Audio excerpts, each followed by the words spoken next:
I didn't buy the laptop. The reason why I never purchased the laptop because ang goal ko po sa 300,000 po na iniipon ko po ay hindi po pambili ng laptop, pambili po ng sasakyan. Okay, bibigyan ko kayo ng tip lalo sa mga taong napapagastos yung kanilang savings.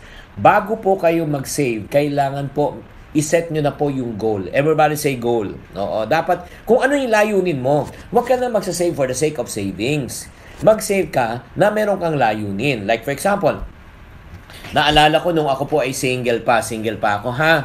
Ang layunin ko ay makabili ng sasakyan. No? Nung panahon ko, ang halaga po ng cash ng sasakyan ay kalahating milyon, 500,000. Naka 300,000 na po akong ipon. And all of a sudden, nangailangan po ako na bumili ng isang laptop. During that time, ang laptop po ay 30,000 pesos. Ang tanong, kapatid, binili ko ba yung 30,000 na laptop? Meron naman akong 300,000. Ang sagot po ay hindi. I didn't buy the laptop. The reason why I never purchased the laptop because ang goal ko po sa 300,000 po na iniipon ko po ay hindi po pambili ng laptop, pambili po ng sasakyan. Pang hindi ko nilagyan ng goal at ng disiplina, una, laptop. Pangalawa, bakasyon. Pangatlo, pang-apat, pang-lima. So, ano mangyari? Dahan-dahan siyang mauubos. Parang siyang kandilang nauupos.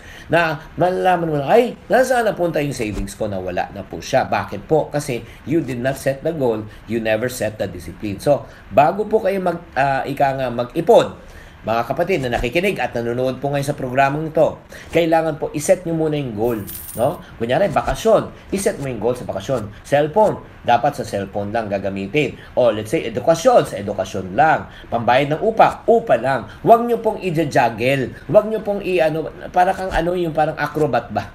Na kung may pera dito, ito ang gagamitin mo na. Gugulo po yan. Okay? That's how you do it. Thank you for watching. If you want to keep on growing and to stay inspired, subscribe and hit the bell button to get notified. Always think positive.